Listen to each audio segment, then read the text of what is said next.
welcome to this week's episode of Strong and Sculpted. Now, today I have a very exciting guest with me.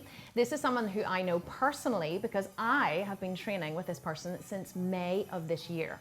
So my guest today is a very prolific heavyweight bodybuilder called Getty. Well, I'll tell you what I wanted to talk specifically about today was I have just launched, as you know, in my new program called the 4-Week Shred. Yep. And I make big promises in this program, which is you could lose up to half your body fat in 4 weeks. A lot of women have concerns in the program. They're saying that the protein is possibly too high or they don't feel comfortable consuming this amount of protein. Now, when I say this amount, we're maybe talking anywhere between 140 to 190, maybe 200 grams, depending on the person's weight and body mass. So roughly a gram per pound. A gram per pound, yes, Perfect. or just over a gram per pound. So what I wanted to ask was your personal opinion on protein in general. Do we need it for muscle growth?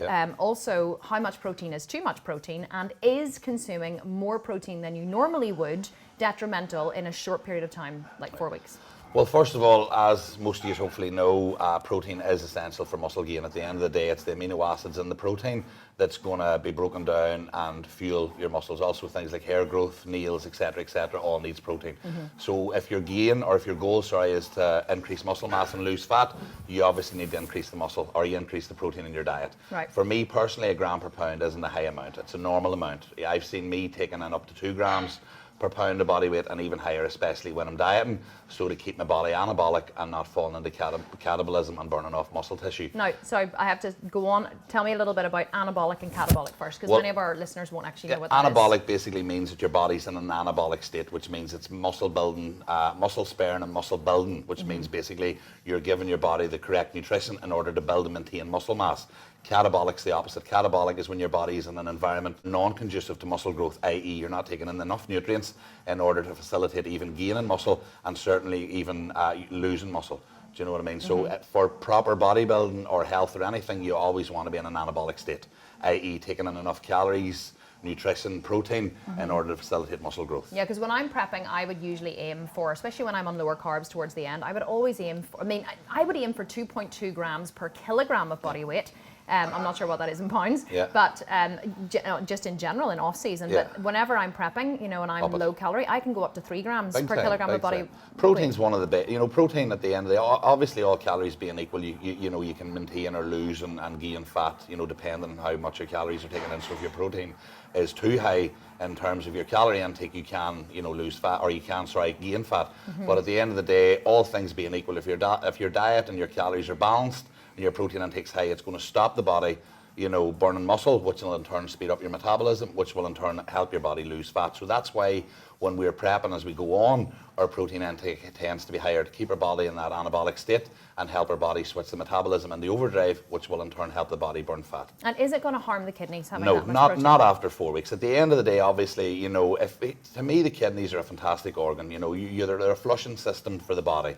They get rid of waste. But if you think about normal people in society, they're drinking alcohol, they're doing recreational drugs, they're doing whatever else. These things all harm the kidneys too, but they don't harm them after 1 week. They harm them over a prolonged period of time. It's a prolonged period of time of doing something wrong or doing a lot of things wrong, i.e. most people in general life maybe are taking in a lot of protein, alcohol, fatty foods, etc. So if you're doing all these things week in, week out, month in, month out, year in, year out, obviously the kidneys are going to take a whack on down the line, but if you're doing it for 4 weeks, if you go on a mad drinking binge, and I'm not suggesting anybody here does, but if you do it for 4 weeks, realistically, you're not going to damage your kidneys. So taking in even 10 grams of protein per pound of body weight isn't going to damage the kidneys after 4 weeks. Yeah, but that's actually a really good point, and it's something I never thought of.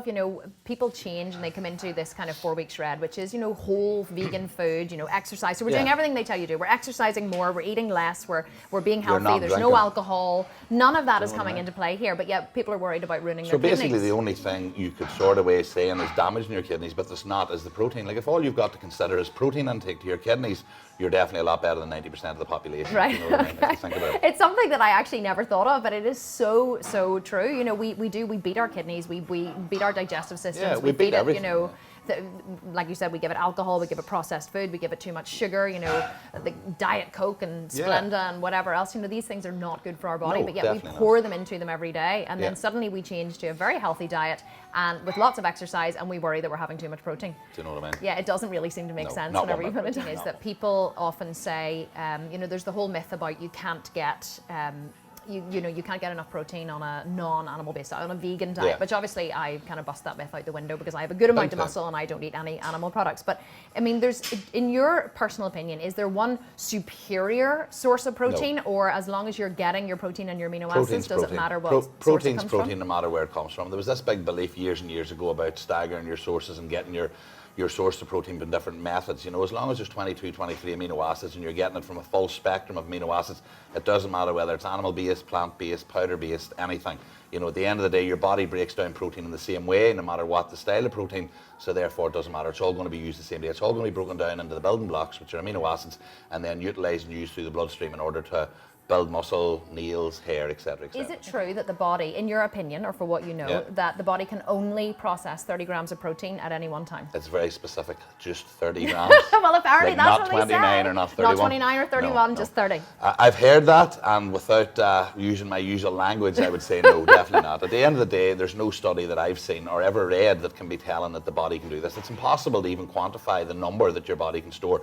That takes into consideration like things like you know, different factors with people's digestive system working better, people's not working as well, you know, people training, people not training. 30 is just too vague a number. Right. My big belief is the more protein your body's getting within reason, then the more chance it's going to have in building muscle. So I believe overfeeding it, but I do believe that out of that 507 grams, which works out roughly about 80 grams per meal, not 30, I do believe that that 80 grams is necessary for my body to fuel what I need in order to maintain and grow muscle. Okay, last question about protein. Another common concern that comes up is that people don't want to be taking protein powder because they say, I like to get my protein from whole sources, and protein powder isn't a whole food. It's a, you know, it's a powdered food, and therefore it's not a good source of protein. What are your thoughts on protein powder? I couldn't do without it. At the end of the day, like I said, for me to eat 507 grams of protein from whole food, I would have serious digestive issues. Do you know what I mean? I would have serious bloat, I would have serious wind and gas, my stomach wouldn't be feeling too good, so therefore I would supplement 2 to 3 protein drinks a day, especially after training,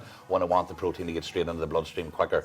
So to me, I think it's a myth again. You know, everybody, every athlete that I know, every person that I know uses protein powder. If that, again, it wasn't the case, why is it suggested and pushed onto us? You know, I have guys that help me out, you know, well up the chain, and protein powders are always prevalent in my diet. Yeah, well, they are in mine too. I mean, I always teach my girls that it's almost impossible on a vegan diet to reach your protein requirements without supplementing with protein powder. But this isn't something that just vegans have to do. This is It's something everybody, that you know. professional I would take a bodybuilders do. I would take a protein drink first thing in the morning, straight after training, and again before I go to bed at that's night. exactly what I do. Religiously 7 days a week. Do you know what I mean?